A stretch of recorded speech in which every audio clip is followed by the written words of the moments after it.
Welcome to the Fearless Homeschool Podcast with Macaulay, talking everything homeschooling, family, learning and life.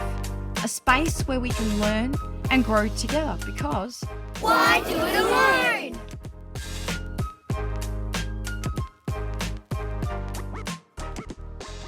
We are back for another Season 1 episode of the Fearless Homeschool Podcast. In this episode, I chat with Amanda Bartel about her years of homeschooling and being part of co-ops.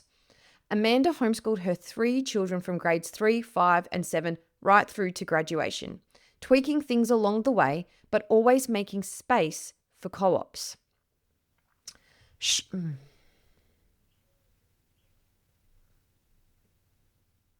shares how they made the jump from school to homeschooling and the challenges that they hit, and how co-ops filled the gaps socially and academically for their family. We dive into different types of co-ops she joined, from super structured academic ones to relaxed park days, plus what it really takes to make a co-op work. Amanda talks about the importance of parent involvement, the magic of kids learning from different mentors, and how a bit of planning and clear communication goes a long way. Her story is a great reminder that homeschooling doesn't have to be a solo journey. Finding your people can make a difference. Let's jump in. Hello and welcome to another episode of Fearless Homeschool Podcast. And this week we have Amanda Bartel joining us to talk about co-ops. Amanda homeschooled 3 children to graduation. As the children grew and changed, so did her homeschooling style. But one of the few things remains consistent all the way through: co-op learning and participation. Amanda joined co-ops already running, created a number of co-ops to benefit her children specifically, and ran co-ops for the benefit of her community, often showing up without any kids of her own in tow. That's commitment. At one point, she had 4 co-ops to attend each week, which she admits is madness. Welcome, Amanda. Hi, great to be here. Thank you for joining us. So 4 co-ops is a lot, and I'm sure we'll get to that part of the story, but we are going to start with a little bit about who you are and what drew your family or you to homeschooling. Yeah, okay. My kids were in school and really they were thriving there. They were model students and getting those trophies they were supposed to get and academically doing really well. But we got to the point where my oldest hit year 7 and we looked ahead at the curriculum. We realised there wasn't really much she was going to be learning for the next couple of years. And I decided that homeschooling was going to provide her with more challenge. And I also know that she's the type of child who probably wouldn't have sat there quietly in the back of the classroom bored. So she probably would have spent the next 3 years of high school getting in trouble, and that wasn't really what we wanted for her. So we decided to pull all of the kids out. So I had a grade 3, a grade 5 and a grade 7 student at home, and we just homeschooled from then on. And I thought, I'll give this a go for a year, see how we go, give them a bit of a challenge, and then reassess at the end of the year. And how many years did you end up homeschooling for after giving it a go for a year? Right to the end. So well, the one that I took out in grade 3 has graduated. So, yeah. Yeah, that's amazing. And obviously I know Amanda and we've spoken about this before, but your initial year wasn't the easiest year when you first started, was it? Yeah. You felt like things were missing. Yeah, the first 3 months, we all hated it. We were just going through the motions. We were enjoying learning. The kids were enjoying learning. I didn't mind what I was teaching and providing for them. But it just felt like there was something missing. We had a really good school community. And so giving that up was challenging. It was difficult. And my kids were they were miserable. And so at the end of 3 months, they were saying, oh, I want to go back to school. I want to go back to school. And I said to them, remember, we gave this a 1-year commitment. So we've got a year to figure out what's not working. And so we looked around and one of my kids said, I miss learning in a classroom with other kids. And it's just this little light bulb's gone off in my head. I'm like, do you know what?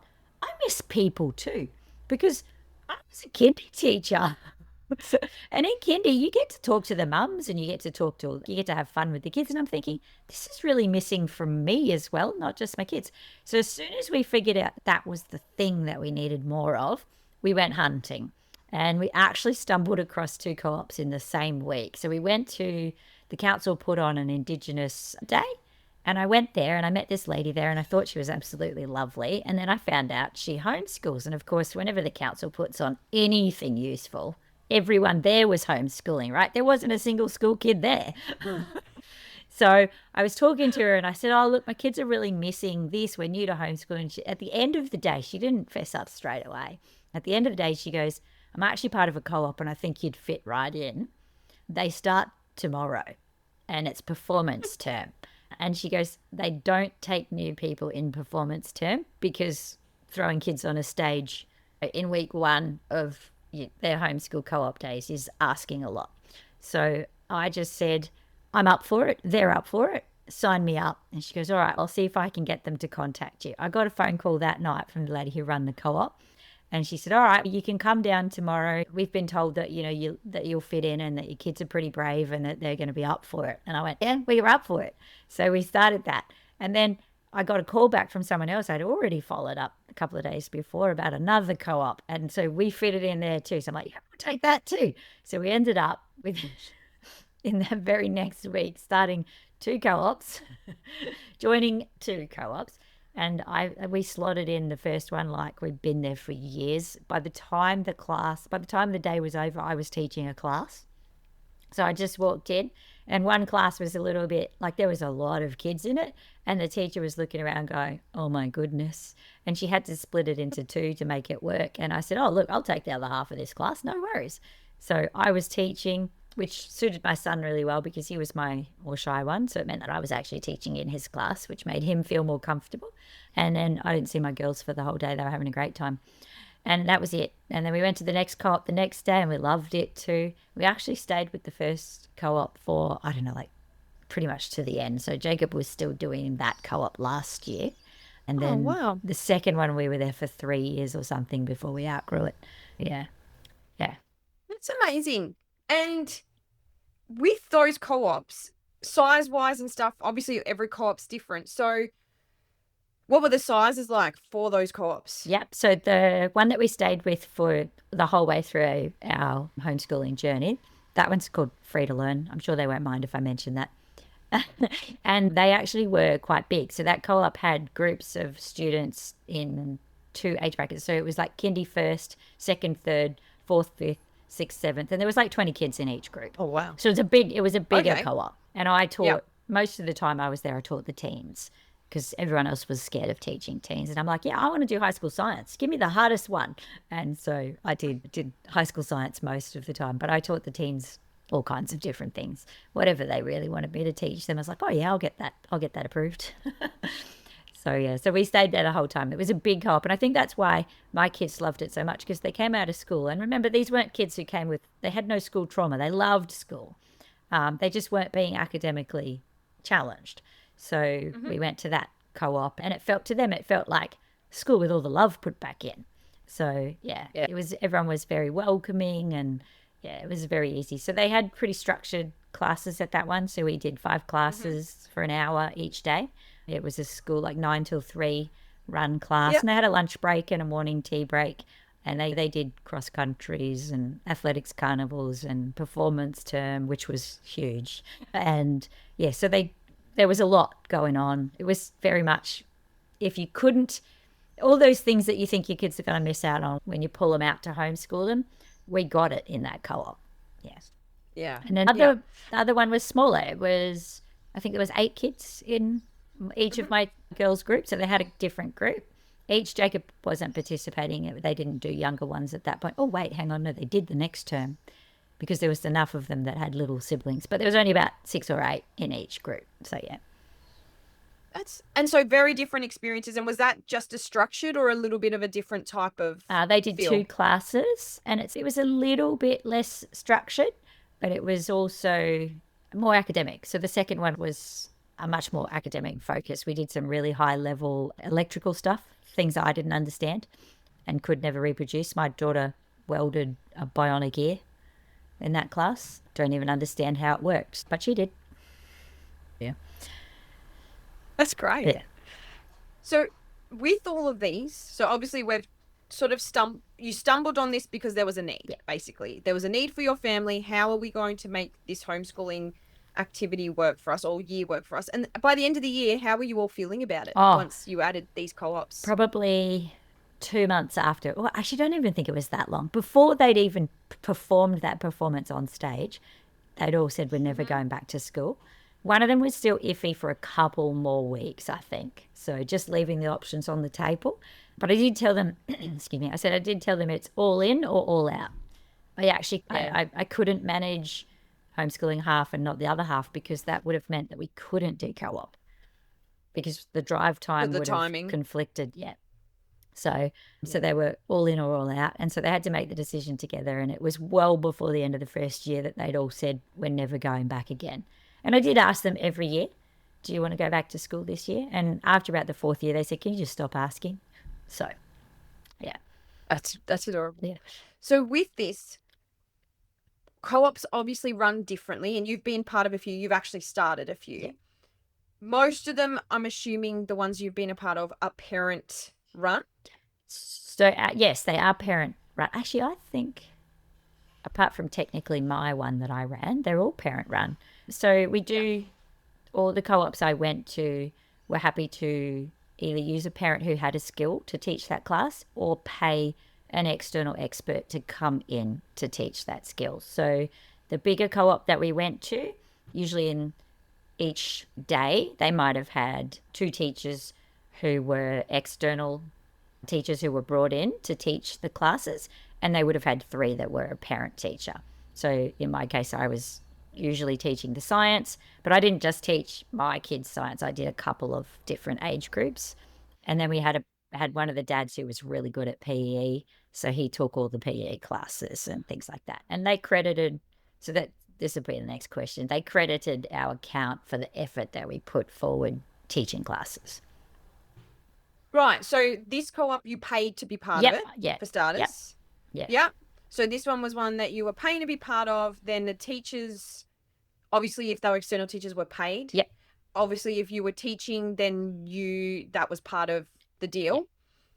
Who organised all of this? We did have 2 people who were running that co-op, and it was a big job. And as it got bigger, it got harder, and I added in another couple of parents to run the junior half. So as their kids ended up in senior grades, they realised that this was just getting chaotic. So they continued to run the senior half, and then another couple of parents took over running the junior half. So we ended up with a high school and primary kind of co-op. And where did you do this? Oh, I had to drive an hour and a half from home to get to this. So I'm in Brisbane. I live in one of the southern suburbs. This one was over at like the Redlands area. So in the traffic, it was an hour and a half. On the way home, it was about 45 minutes. It was definitely worth the drive. Like, at no point did we think that was too much. And when you break it down, it's 8-week terms.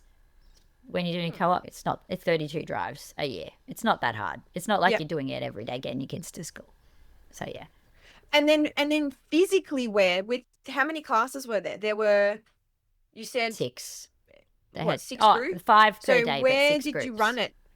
We had a hall. Yes. So it was a church that got bought out by a different church, and so basically we had a hall and a church. But there was classrooms in this church, so every group had its own classroom. So the setup for it all was perfect. It was really... Yeah, it was actually really nice. What it missed was that particular one didn't really have as much outdoor space for the kids to go running in, because when they rebuilt the church, we lost our playground area. There was space for them to run around, but it was, they were mostly inside at that particular place. And with this co-op, because I'm assuming when people are listening like me, they're like, how did these things function, right? Mm-hmm. Did all parents have to stay to support in some way during this time? We did have all the so that parents. was another expectation. Yeah, you were expected to stay all day. Once your kids got to, I think it was 13 or 14, you could request to be a drop-off teen. There were a few parents who didn't stay all day and just dropped their teens off. Once you have too many people doing that, the co-op tends to fall apart because there's not enough people there to pick up the slack and do the work that needs to be done. Yeah. And so you had teachers, obviously, that were not only having to teach, but they were preparing stuff beforehand and doing all that. Yeah. What were the other parents, if you were to start a co-op like this, what were the other parents doing during that day to support? So the process? anything we asked of them. We had to vacuum the church at the end of the day, so they vacuumed, they swept out the hall. There was a gymnasium there where our kids would eat, so we needed to clean that up after they ate. So there was lots of jobs like that. If one of the younger classes needed some stuff cut out and laminated or anything like that, they would do that.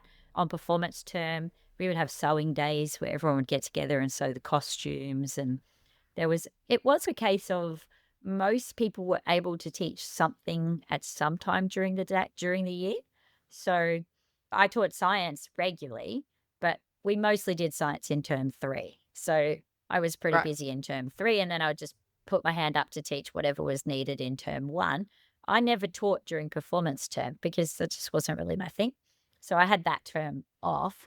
And usually that just meant that I got given a behind the scenes job and handed a sewing machine, which was fine. I didn't mind doing that either. That's awesome. And during performance term, was it still classes, or did this run as, like, I was in musical theatre a lot. Did it run more as a whole group type of we need to practice, or were everyone doing different performances Every group, depending on their age? Yeah, every group had its own skits. They usually had two each. So every group had its own thing. So they would be, depending on the theme, a lot of the years that we were there, the kids were interested in doing dance, so they would do dance. So one year the teens did rock and roll dance. They got a professional rock and roll teacher in, and they did a 3 to 5 minute rock and roll dance with flips and all kinds of things in them. So they would learn a new skill while they were doing it. I remember one year they did, I can't think of the name of it. There's a group of monks that chant. So they got someone in to teach that chanting skill, and they learnt that. Oh, we had a singing teacher in there as well. So they were singing when they were singing on key, which was lovely. And just, so each one was themed. Each term was themed. So they try and run it to that little theme. And some years you would get a whole group of kids who had absolutely no interest in singing or dancing. So they might do something like rubbish bin drumming or something like that. Yeah. Bit of the tap dogs. Yeah, tap dog style, yeah. I got up and did one too. So we got up and we had to learn a dance, and we performed our dance too. And the community that was created there, has that been something that your kids have stayed connected to in terms of some of those kids that they actually learnt together and all of that sort of stuff? Yeah, some of my kids have. My son's best friend that he still hangs out with and sees every weekend, he met at that community. So they were hanging out last week and the week before. Basically, I don't have a car anymore because he keeps taking my car down to go see his mate and stays there for the weekend. I'm like, hey, can I have my car back, man? The girls are friends with some of the girls and boys that are from there, and then they've drifted apart with others, as happens when you hit your adult years. My girls are working and earning incomes and things now, so yeah. But they still have contact with some. And with with this co-op specifically, but with all of your co-ops, obviously there's performance term, there was a science term. Was there a lot of discussion that went on beforehand to say, hey, in this term, we're going to hit this, this, and this, and this? Or was it each group got to make decisions and then the parents help support those interests? Yes. How did the learning get organised? The person who was in charge usually said, this is the topic. And then as the teacher, I had pretty much free reign on what to teach within that topic. So they'd say, okay, we want you to cover the human body this semester. And then I'd be like, okay, great. I'd love to. Can we organise a rat dissection for the final week? So I'd outsource a professional to come do that. The first time I did, after that, I figured I could do it myself. So I would organise what we're going to do for that. And then we would try and tie it in so that, like on one of the terms that we did, the human body, they also did cake decorating. So their finale cake decorating day was actually them putting a cake together that represented what they'd learnt in the science class. I literally had these little marzipan rats, like with their little guts pinned out on top of their cakes. It was awesome. So we try and link them. We try and link them if we could. Yeah, where we could. Yeah. And sitting back and going, that's amazing for my kids. I would love to do that. But it obviously, every step of the way, there's a lot of commitment from certain people, if not everybody, to make something like that happen. It just doesn't come out of thin air. Yeah, I wouldn't even consider doing that by myself. You need at least one other person to be your partner to make a big co-op like that happen. But the other thing is you can grow into it. You don't have to start that big. You can get the group of kids that are the same ages as your children and get them going, and then add ages as their little siblings come in, or just do teens only and leave someone else to deal with the younger ones, or like there's ways to do it. And if you're offering something amazing, people keep coming back. So that's what it comes down to. It's like nobody left this co-op until they graduated. They just stayed right to the end because it's, we're not going to miss out on whatever's coming next. And I think as well, they were obviously very clear, this is the type of co-op we are. Yes. Instead of when you're forming co-ops, I think some of the issues can be if there's groups of family, like we're doing a family learning thing and we're quite small at the minute, but if there's groups of family, it's everyone being on the same page or everyone's needs being met. Whereas this feels like this is what we're doing. If you're interested, you can join in with it, but this is how it's going to roll, basically. Yeah, absolutely. And they even had I think if you're not interested in joining in this term, you can put a $50 hold on your place. So you just pay a little bit of money, keep your place for the term and slot back in the next term, because it had a waiting list. This place had a waiting list. So they had to be a bit careful that they weren't just holding places for people who were never coming back. Yep. All the co-ops that I've personally started, I've always put out very clearly, this is what we're out. This is the type of kid who's going to fit in here. If your kid isn't, you kind of match for these criteria, just have a chat with me. We'll see if we can make it work, or let them come and do a trial day first, those kinds of things. And these are your expectations. As a mum, this is what I expect you to do, if there was any expectations. And I've done both types. I've done where they drop off and they can go and there's no expectations. And I've also done part co-ops where we did art and I expected every mum to teach one class a term. And you've just sort of hit on me knowing your story a little bit more. The next question I had, so your part co-ops obviously is a very different style to what you've just discussed because it was a little bit more relaxed. Could you walk through that type of setup as well? Yeah, definitely. So we found there was a local community need. There wasn't co-ops available for everyone who lived near where I was. And there was a large number of kids going, we just want some friends to play with, blah, blah, blah. And I said, all right, we'll start something on a Friday afternoon. And I said, how about we do art and sport? Because those are the subjects that I'm not bothering with at home. We just weren't getting them done regularly because I had teenagers and it's easy to skip art and sport. Well, it was group sports they were missing, really. So I said, all right, we'll do that. So I organised a little timetable that said, week 1, we're going to do this art activity. Week 2, we'll do this one. Week 3, we'll do this. And then we had 8-week terms. And I just left a space for people to put their name down to say that's the one they're going to teach. So I taught the first couple to show everyone this is how it's going to roll. And then I also taught the sports class as well. That didn't work when I was teaching both because it meant that I wasn't available to just set up. No, it was more I wasn't available to talk to the new parents who were coming down asking questions about homeschooling or to keep the community connected. So keep people talking, sitting at the same table, not ostracizing people, keeping it really welcoming. So I needed to be at the table for at least one of them. So I said, all right, you guys need to step up and do this art. So which one are you going to do? And I handed the clipboard around and said, put your name next to one. And I said, you don't have to organize materials. You don't have to, unless you really want to. I said, and if you don't know how to teach it, I'm here. I'll help. You can Google it. I didn't pick things that were particularly difficult. If it was a really hard art activity, then I would teach that myself. And I wouldn't put it on the list unless I knew there was someone available if I couldn't teach it.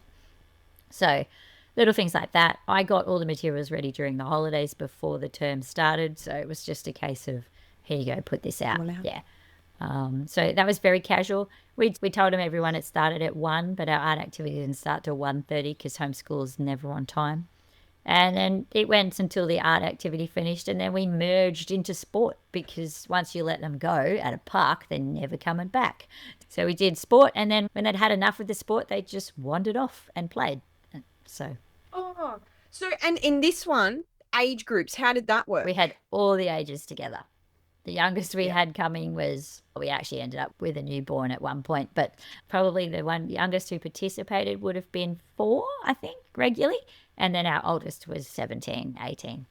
So we did them all together. Okay. And sometimes there was I think it was a couple of weeks where we split them. We gave the teens a different art activity to the little ones, but generally we just said, this is the materials, this is what we're aiming for, here's some images of what you can create, here's the technique you're learning to practice today. And then we just let them do the best they could at their age bracket.